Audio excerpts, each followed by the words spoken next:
ತೀರ್ಥರೂಪರ ಭದ್ರ ಸಿಂಹಾಸನವನ್ನು ಅಲುಗಾಡಿಸುವುದಕ್ಕೆ ಬಂದಂತ ರಾಮ ಸೇನೆಯನ್ನ ತಡೆದು ವಿಜಯದ ಪ್ರತಿಷ್ಠಾಪನೆ ಮಾಡುವುದಕ್ಕಾಗಿ ತೀರ್ಥರೂಪರ ಅನುಮತಿಯನ್ನು ಪಡೆದು ವಿಶೇಷವಾದ ರಥವನ್ನು ಏರಿದ್ದೇನೆ.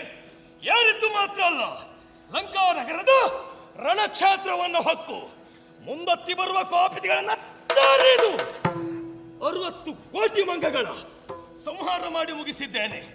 ಇನ್ನೇನು ಯಾರನ್ನ ಕೆಳಕಬೇಕೆನ್ನುವ ನಿರೀಕ್ಷೆಯಲ್ಲಿದ್ದಾಗ ನನ್ನ ಕಣ್ಣಿಗೆ ಗೋಚರವಾದದ್ದು ರಾಮಚಂದ್ರನ ಧನುಷ್ಠೇಂಕಾರದತ್ತ.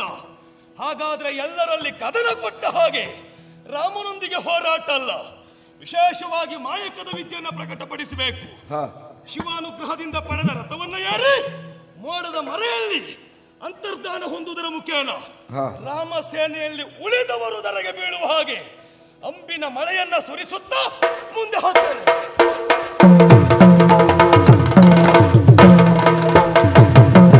ಬಿದ್ದ ಸೇನೆ ಕಂಡು ರಾಮ ಎದ್ದು ಬಿಲ್ಲ ಬಿಡಿದೋ,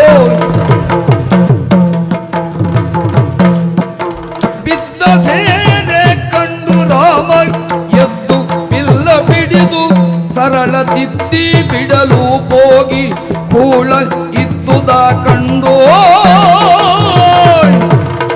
ತಿದ್ದಿ ಬಿಡಲು ಹೋಗಿ ಕೂಳನಿದ್ದುದ ಕಂಡು. ಸೀತೆಯ ಕಾರಣದಿಂದಲೇ ಪ್ರಾರಂಭವಾದಂತಹ ವ್ಯಾಖ್ಯದಲ್ಲಿ ಈ ಕಾಲಕ್ಕೆ ನಮ್ಮವರಿಗೆ ಸೋಲು ಸವನಿಸುತ್ತಾ ಉಂಟು. ಕಾರಣ ಯಾತ್ತ ಎನ್ನುವಾಗಿ ಅನುಲಕ್ಷಿಸಿದ್ರೆ ಮಾಯಾವಿಯಾದಂತ ಇಂದ್ರಯಿತು ಮೋಡದ ಮರೆಯನ್ನು ಸೇರಿಕೊಂಡಿದ್ದಾನೆ. ಅವನನ್ನತ್ತ ಬರಬೇಕು ಅಂತಾದ್ರೆ ತೊಡುವ ಶರ ಶಬ್ದವೇದಿ ಶಬ್ದವೇದಿ ಶರವು ಖಲನ ಹೊತ್ತಿ ಎಳೆದು ತರಲು, ಖಲನ ಹೊತ್ತಿ ಎಳೆದು ತರಲು ರಾಮ.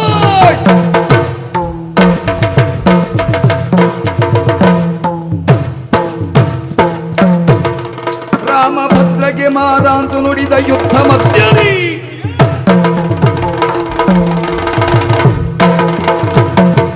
ಮಾನವ ಪತಿ ಕೇಳೋ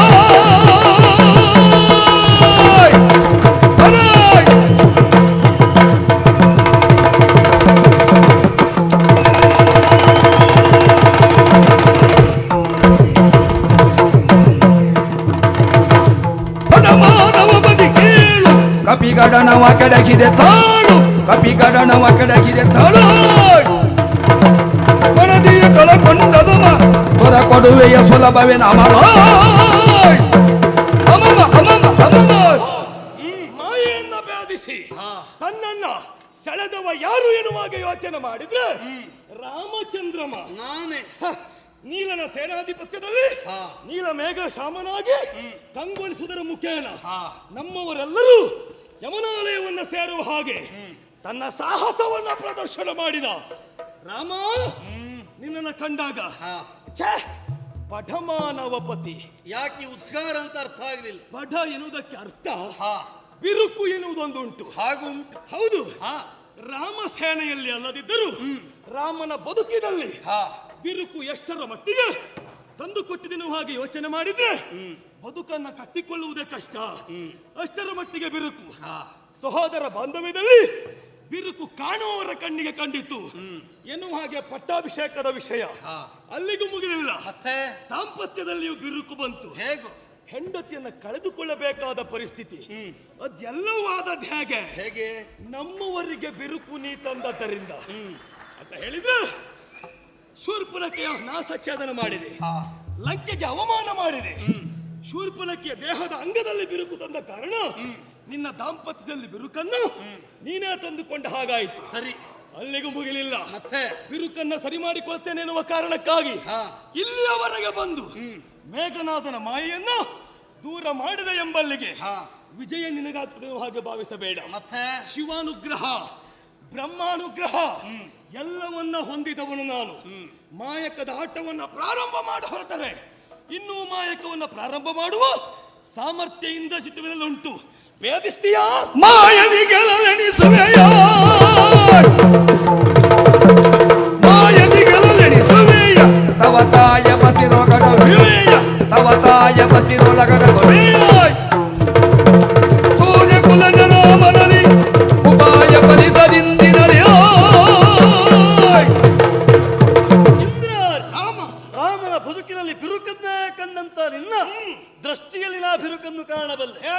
ಆಡಿದಂತ ವ್ಯಾಖ್ಯಾನ ಅಥವಾ ಕೊಟ್ಟಂತ ಕಾರಣ ಸರಿಯಾಗಿ ವಿಮರ್ಶೆ ಒಟ್ಟಿದ್ರೆ ನಮ್ಮಲ್ಲಿ ಪಾತ್ರ ಪ್ರೇಮ ಹುಟ್ಟಬೇಕಾದಂತ ರಾಮಲಕ್ಷ್ಮಣರಲ್ಲಿಯೂ ಭರತ ಶತ್ರುಘ್ನರಲ್ಲಿಯೂ ಬಿರುಕು ಕಂಡೆ ಅಂತ ಅರ್ಥ ಐತಿ ಖಂಡಿತವಾಗಿಯೂ ಸಾಧ್ಯವೇ ಇಲ್ಲ. ನನ್ನ ಜೊತೆಯಾಗಿ ಬಂದಂತ ತಮ್ಮನಾದಂತ ಲಕ್ಷ್ಮಣ ಅನುಸರಿಸಿ ಬಂದವನಿದ್ದಾನೆ, ಪಾತ್ರ ಪ್ರೇಮವನ್ನು ಲೋಕಕ್ಕೆ ತೋರಿಸಿದವನಿದ್ದಾನೆ.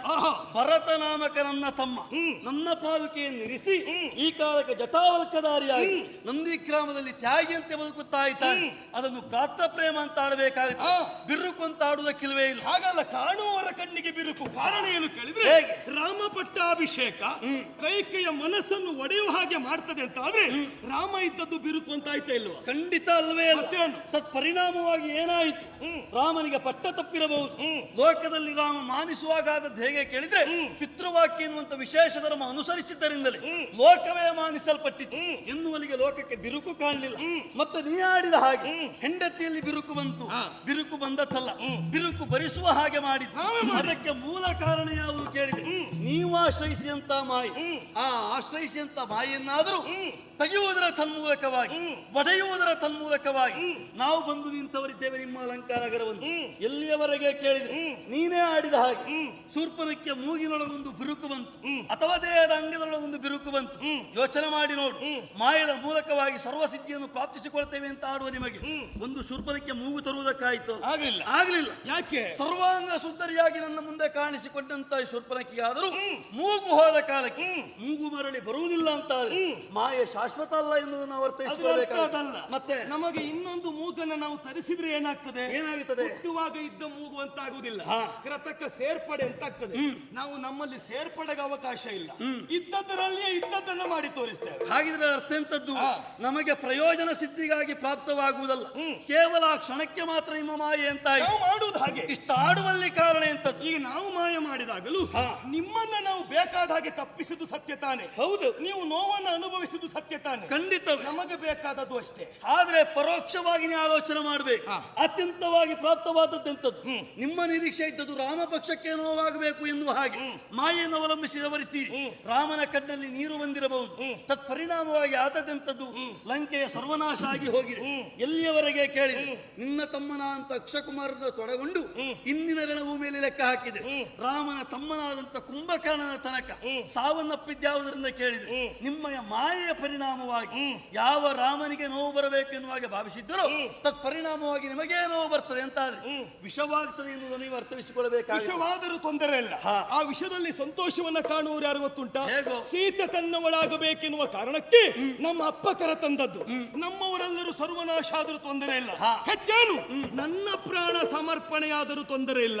ನಮ್ಮಪ್ಪ ಸಂತೋಷದ ಊಟ ಮಾಡಬೇಕು. ಆದ್ರೆ ಆಲೋಚನೆ ಮಾಡಬೇಕು, ಒಪ್ಪಾತ ಯುವರಾಜನಾಗಿ ನೀ ಕೈಗೊಳ್ಳಬಹುದಾದಂತಹ ಕಾರ್ಯವೇ?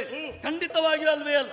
ರಾಜನೀತಿ ಏನನ್ನ ಆಡ್ತದೆ ಹೇಳು? ಒಂದು ಊರಿನ ಉಳಿವಿಗೆ ಬೇಕಾಗಿ ಒಂದು ಮನೆಯಿಂದ ಬಿಡಬಹುದಂತೆ, ಒಂದು ರಾಜ್ಯದ ಉಳಿವಿಗೆ ಬೇಕಾಗಿ ಒಂದು ಊರನ್ನೇ ತ್ಯಜಿಸಬಹುದಂತೆ, ಒಂದು ದೇಶದ ಉಳಿವಿಗೆ ಬೇಕಾಗಿ ಒಂದು ರಾಜ್ಯವನ್ನು ತಳಿಸಬಹುದಂತೆ ಎಂಬ ನ್ಯಾಯನ ಆಲೋಚನೆ ಮಾಡಿದ್ರೆ ಒಪ್ಪಾತ ಯುವರಾಜನಾಗಿ ನೀ ಕೈಗೊಳ್ಳಬೇಕಾದಂತ ಕಾರ್ಯ ಎಂತದ್ದು? ಏನು? ನಿನ್ನಪ್ಪ ಮಾಡಿದ ದೌಷ್ಟ ಕೃತ್ಯಕ್ಕೆ ಬೇಕಾಗಿ ಅವನನ್ನು ತ್ಯಜಿಸುವುದಕ್ಕೆ ಮನ ಮಾಡಬೇಕಾಗಿತ್ತು. ಯಾಕೆ?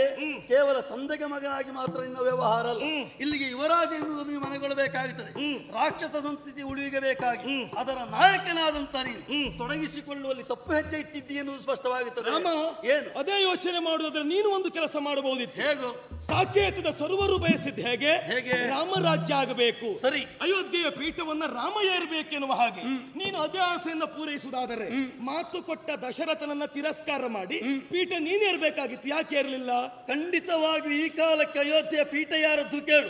ರಾಮನದ್ದೇ ಆಗಿದೆ. ಹೌದಪ್ಪ. ಆಗಲೇ ನಾವು ಸೂಕ್ಷ್ಮವಾಗಿ ಆಡಿದ್ದೇವೆ. ರಾಮನದ್ದಾದ್ರೂ ಆಳ್ವಿಕೆ ಪಾದುಕೆಯನ್ನೇ ಇರಿಸಿಕೊಂಡು ಶಾಸನವಾಗಿ ಮಾಡ್ತಾರೆ ಅಂತ ಆದ್ರೆ ಅದು ಯಾವ ಕಾಲಕ್ಕೂ ರಾಮರಾಜ್ಯವೇ ಆಗಿರ್ತದೆ. ಪೀಠಾರೋಹಣ ಆಯ್ತು ನಿನಗೆ? ಪೀಠಾರೋಹಣ ಆಗ್ಲಿಲ್ಲ. ನನ್ನ ಪಾದುಕೆಯಾಗಿದೆ. ಅರ್ಥ ಎಂತದ್ದು? ಪಾದುಕೆಯಾದ್ರೂ ಶಾಸನ ಮಾಡುವುದಕ್ಕೆ ಯೋಗ್ಯತೆ ಹೊಂದಿದೆ ಎನ್ನುವುದೇ ಸ್ಪಷ್ಟವಾಗುತ್ತದೆ. ತದನಂತರ ಮೊದಲು ಅಪ್ಪನಾಡಿದ ಮಾತನ್ನ ನೀ ಯಾಕೆ ತಿರಸ್ಕಾರ ಮಾಡಲಿಲ್ಲ? ಈಗ ಪಿತೃವಾಕ್ಯ ಪರಿಪಾಲಕ ದುರಂಧರ ಅಂತ ಯಾಕೆ ನಿನಗೆ ಹೆಸರು ಬಂತು? ಯಾಕೆ? ಅಪ್ಪನ ಮಾತನ್ನ ಈಡೇರಿಸುವುದಕ್ಕೆ ನೀವು ಹೊರಟದ್ದ. ನಾನು ಹಾಗೆ ನನ್ನಪ್ಪನ ಮಾತನ್ನ ಈಡೇರಿಸುವುದಕ್ಕೆ ಹೊರಟವ. ನೀನು ನಿನ್ನಪ್ಪನಿಗೆ ಮಗಾಗಿ ಲೋಕ ಕಾಣಿಸಿಕೊಳ್ಬೇಕು. ಮಾಡಬೇಕು ನಾನನ್ನಪ್ಪನ ಮಗನಾಗಿ ಹೋರಾಟ ಮಾಡ. ಆದ್ರೆ ಆಲೋಚನೆ ಮಾಡಬೇಕು. ಅಪ್ಪ ಮಕ್ಕಳೊಳಗೆ ವೈರುಧ್ಯ ಬರಕೂಡದು. ನನ್ನಪ್ಪ ಮಾಡುವಂತ ಯಾವ ಪಿತೃವಾಕ್ಯ ಉಂಟು ಅದರಿಂದ ಲೋಕರಕ್ಷಣೆ ಆಗುತ್ತೆ ಅಥವಾ ವಿಶೇಷವಾಗುತ್ತದೆ ಎನ್ನುವುದರಿಂದಲೇ ತೊಡಗಿಸಿಕೊಂಡವನಿದ್ದೇನೆ. ಅದೇ ನಿನ್ನಪ್ಪ ಮಾಡಿದ ಕಾರ್ಯ ತಪ್ಪು ಎನ್ನುವುದನ್ನು ಒಂದು ಕಾಲಕ್ಕೆ ನೀನೇ ಆಡಿಯಂತೆ. ಯಾವುದು? ಪರಸತಿಯನ್ನು ತಂದು ಅನ್ಯಾಯ ರಾಜಸಖ್ಯ ಅನ್ಯಾಯ. ಅದರ ಅರ್ಥ ಏನು? ಎಂತದ್ದು? ನೀವು ಕದ್ದು ತರುವುದು ಬೇಡ ಇತ್ತು, ನಾವೆಲ್ಲ ಇದ್ದು ಹೊಡೆದು ತರಬಹುದಿತ್ತು ಎನ್ನುವ ಹಾಗೆ. ಆದ್ರೆ ಮುಂದಿನ ವಾಕ್ಯವನ್ನು ನಾ ಗಮನಿಸಿದ ಕಾಲಕ್ಕೆ ನನಗೆ ಬಂದಂತ ಅಂಬೋಣ ವಿಭೀಷಣನೇ ಆಡಿದ್ದು. ತಂದ ಮೇಲೆ ಇನ್ನೇನ ಮಾಡುದು? ಎಂತದ್ದು? ಇಂಥದ್ದೊಂದು ಕೃತ್ಯ ಆಗಿ ಹೋಗಿದೆ, ಎಲ್ಲಿಯಾದ್ರೂ ನಾವು ಬಿಟ್ಟೆವು ಅಂತಾದ್ರೆ ಹೆದರಿದೆವು ಅಂತಾದ್ರೆ ನಿಂದನೆಗೆ ಒಳಪಡಬೇಕಾಗುತ್ತದೆ. ಅದರ ಅರ್ಥ ಏನು? ನಿಂದನೆಗೆ ಹೆದರಿಗೆ ನೀವು ಮಾಡಿದಂತ ಕೈಂಕರ್ಯ ಹಾಗಾದ್ರೆ ಇದು ಸಾಧುವಾದದ್ದಲ್ಲ. ಒಬ್ಬ ಆತನ ನಿಂದನೆಗೆ ಬೇಕಾಗಿ ಪ್ರಜಾ ಪರಿವಾರವನ್ನೇ ಬಲಿ ಕೊಡ್ತಾನೆ ಅಂತ ಆದ್ರೆ ಅವನನ್ನು ಮೂರ್ಖ ಅಂತ ಆಡಬೇಕಾಗುತ್ತದೆ. ಬೆಳೆಸಿದ್ದೆ ನಮ್ಮನ್ನ ಸಂರಕ್ಷಣೆ ಮಾಡಿಕೊಳ್ಳುವುದಕ್ಕಾಗಿ. ಈ ದೇಶದಲ್ಲಿರುವ ಸೈನಿಕರು ಸತ್ತರು ಎನ್ನುವ ಕಾರಣಕ್ಕೆ ಅವರ ಸಾವಿಗೆ ನಾವು ಹೊರಟಿದ್ದೇವೆ ಎನ್ನುವುದರ ಅರ್ಥ ಅಲ್ಲ. ಅವರು ಹೋರಾಟಕ್ಕಿರುವುದೇ ನಮ್ಮನ್ನು ಉಳಿಸುವುದಕ್ಕಾಗಿ. ಒಂದು ಗಾದೆ ಕೇಳಿದ್ದೇನೆ, ಕೆಟ್ಟ ಗಿಡವೇ ಆದ್ರೂ ನೆಟ್ಟ ಕೈಯಿಂದ ಕೀಳಕೂಡದು ಅಂತ ಶಾಸ್ತ್ರ ಉಂಟು. ಹೌದಪ್ಪ. ಅಂತದ್ರಲ್ಲಿ ನಿನ್ನ ಸೈನಿಕರ ಸಾವಿಗೆ ನೀನೇ ಕಾರಣನಾಗಿತ್ತು ಅಥವಾ ನಿನ್ನಪ್ಪ ಕಾಮ ಕಾರಣ ಆಗುತ್ತದೆ ಅಂತಾದ್ರೆ ಗೆಲ್ಲುವುದಕ್ಕೆ ಬಳಸುವ ಯುಕ್ತಿ ಯಾವುದು? ಮಾಯವೋ ಮಾರವೋ ಮಾಟವು ಯಾವುದೇ ಇರಲಿ ಹೆಚ್ಚೇನು ಮೋಡದ ಮರೆಯಲ್ಲ, ತಾಯ ಗರ್ಭ ಸೇರಿದ್ರು ಸಳೆದು ತಂದಾನು ರಾಮ.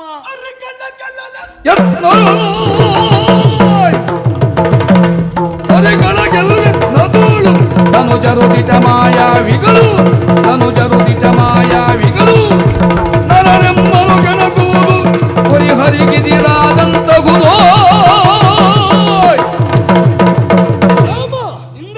ಮಾಯಕದಾಟವನ್ನು ಆಡಿದ್ದೇವೆ, ಕಾರಣ ಶತ್ರು ಸಂಹಾರಕ್ಕಾಗಿ. ಸರಿ, ಶತ್ರು ಸಂಹಾರ ಮಾಡುವಲ್ಲಿ ಮಾಯದ ವಿದ್ಯೆಯನ್ನು ಪ್ರಕಟಪಡಿಸಿದರೆ ಆಕ್ಷೇಪ ಮಾಡುವ ಅಧಿಕಾರ ಯಾರಿಗಿರುವುದು? ಯಾಕಿಲ್ಲ? 64 ವಿದ್ಯೆಯನ್ನು ಕರಗತ ಮಾಡಿಕೊಳ್ತೇವೆ. ಯಾಕೆ? ನಮಗೆ ಬೇಕಾದಾಗ ರಕ್ಷಣೆ ಮಾಡಿಕೊಳ್ತೇವೆ.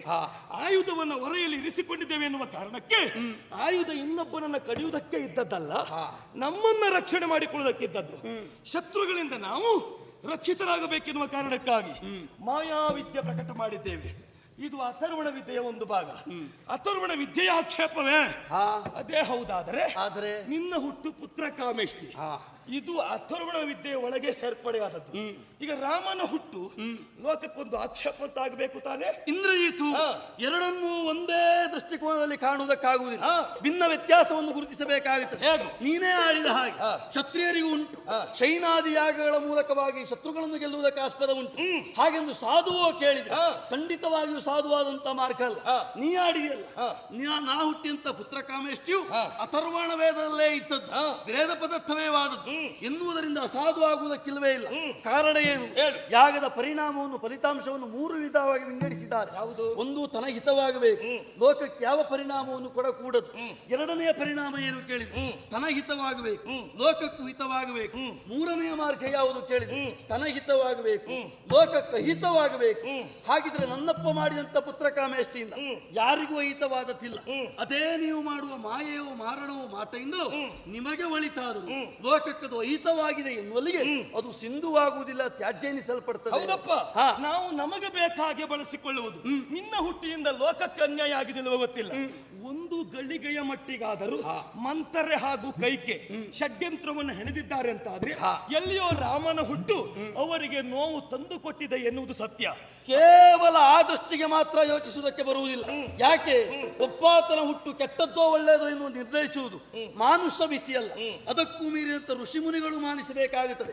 ಅಗಸ್ತ್ಯರಂತವರು ಆಡಿದ್ದಾರು, ವಸಿಷ್ಠರಂತವರು ಆಡಿದ್ದಾರು, ವಿಶ್ವಾಮಿತ್ರರಂತವರು ಆಡಿದ್ದಾರು, ಶರಭಂಗರಂತವರು ಆಡಿದ್ದಾರು. ಯಾರೂ ನನ್ನ ಹುಟ್ಟನ್ನು ಕೆಟ್ಟದ್ದು ಅಂತ ಆಕ್ಷೇಪ ಮಾಡಲಿಲ್ಲ ಎನ್ನುವಲ್ಲಿಗೆ ಮಂಥರೆ ಆಡಿದ್ದಕ್ಕೋ ಕೈಕೆ ಆಡಿದ್ದಕ್ಕೋ ನಾವು ದೊಡ್ಡ ಪ್ರಮಾಣ ಕೊಡಬೇಕು ಅಂತಿಲ್ಲ. ಆದರೊಂದು ಯಾವುದು ದೊಡ್ಡ ಪ್ರಮಾಣ ಕೊಡಬೇಕಾದದ್ದು ಕೈಕೆಯ ಮಾತಿಗೆ ಮಂಥರೆಯ ಮಾತಿಗೆ. ಪಟ್ಟಾಭಿಷೇಕ ಮುಹೂರ್ತ ನಿರ್ಣಯ ಮಾಡಿದ್ಯಾರು? ಯಾರು? ವಸಿಷ್ಠರು ಮಾಡಿದ್ದು.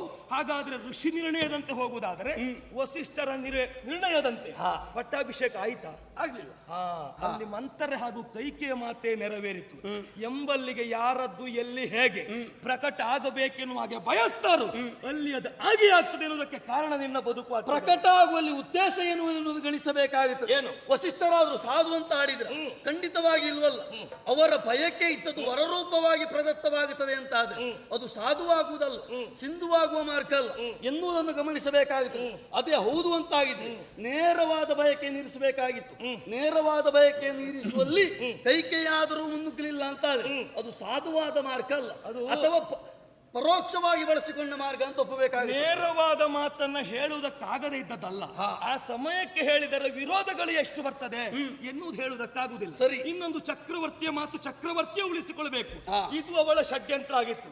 ಇವತ್ತು ಮಾತ್ರ ಹಾಗಲ್ಲ. ಮತ್ತೆ ಯುದ್ಧದಲ್ಲಿ ನಾನು ಪ್ರಕಟಗೊಳ್ಳುವರ ಕಾರಣ ಕೇವಲ ಮೇಘನಾದ ಒಬ್ಬನಲ್ಲ, ಮೇಘನಾದ ಜನ್ಮಕ್ಕೆ ಕಾರಣಕರ್ತನಾದ ನಮ್ಮಪ್ಪ ರಾವಣನ ವಿಷಯ ಪರನಾರಿಯರ ಬಗರಿಸಿ ಪರನಾರಿಯರ ಬಗರಿಸಿ ನಿರ್ಜರರನು ಗೆಲಿದ ಸಗದಿ, ನಿರ್ಜರರನು ಗೆಲಿದ ಸಗದಿ ದುರದಲ್ಲಿ ಬದುಕಿದೆನೆಂದು ರಘುವರ ಜನಗಳ ಬಿಡಲೆಂದು.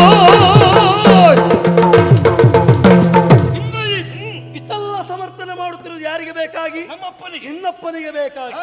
ಪರನಾರಿಯರ ಅಪಹರಿಸಿ ನಿರ್ಜರರನ್ನು ಗೆಲಿದ ಸಾಹಸಿ ಅವ ಮಾಡಿದ ಕೃತ್ಯಕ್ಕೆ ಬೇಕಾಗಿ ಸಮರ್ಥನೆಗೆ ಮುಂದಾಗ್ತಿ ಅಂತಾದ್ರೆ ಅಪ್ಪನಿಗಿಂತ ಮೊದಲು ಮಗ ಎಚ್ಚರಿಕೆ. ಈಗ ನಿನ್ನನ್ನು ಅಪ್ಪ ಹೋದಲ್ಲಿಗೆ ಕಳಿಸ್ತೇನೆ, ಇಲ್ಲಿ ನಿರ್ಣಯಿಸ್ತೇನೆ.